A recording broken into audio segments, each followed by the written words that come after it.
Here are a few warnings about things you should think about when you're going to lift a cinder block. First thing is they're very abrasive. Um, if you pick up a cinder block once with your bare hands, you'll probably be okay. What you're going to be doing, though, is going to be slinging them around with a certain amount of force and dynamic movement.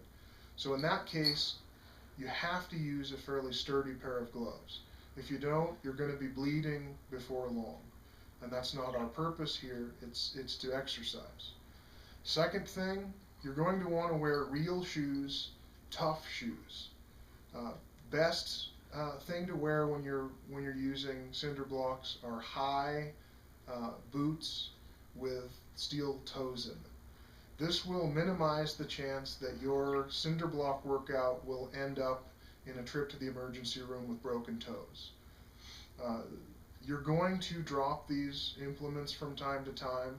They have very sharp corners and rough edges, so if you hit yourself with them, it's going to be an unpleasant experience and you'll probably be injured. Number three, you'll probably want to wear abrasion-resistant long pants, especially when you're beginning to work with a particular new movement. Jeans, I find, are good, again, because if when you drop it, it kind of ricochets off your leg, jeans will give you the most protection. If you're wearing shorts or light sweats or warm-ups or something like that, you may end up still getting kind of a big abrasion if you bounce the cinder block off yourself. Speaking of bouncing the cinder block off of your body, one part of the body that you definitely want to avoid is dropping the cinder block on your head.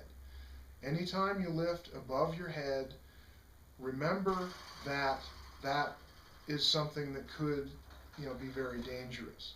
The cinder block is heavy enough to cause a lot of damage if it falls on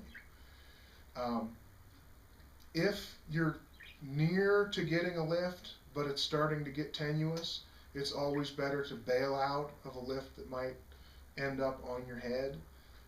You may be, in fact you will be, from time to time jumping out of the way of the cinder block if you're doing any of the more advanced lifts. With that in mind, always pay very close attention to what you're doing during the lifting process. Don't let your mind wander. Don't fool around and be making jokes to your friend who's watching you. Make sure that this stuff can hurt you. You know that, keep that in mind and act accordingly.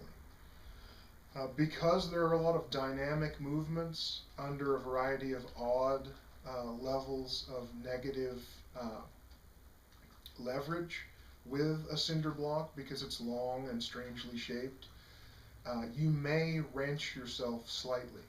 If anything hurts, stop right away, evaluate whether it was just a momentary twinge or whether you've pulled something before you keep going. Finally, if you haven't been exercising, you'll want to get a doctor to check you out and make sure you're in good enough shape to work out with cinder blocks, just like any new type of exercise you might embark upon. Just remember, these are fairly controllable items, but if you start getting crazy, you can hurt yourself.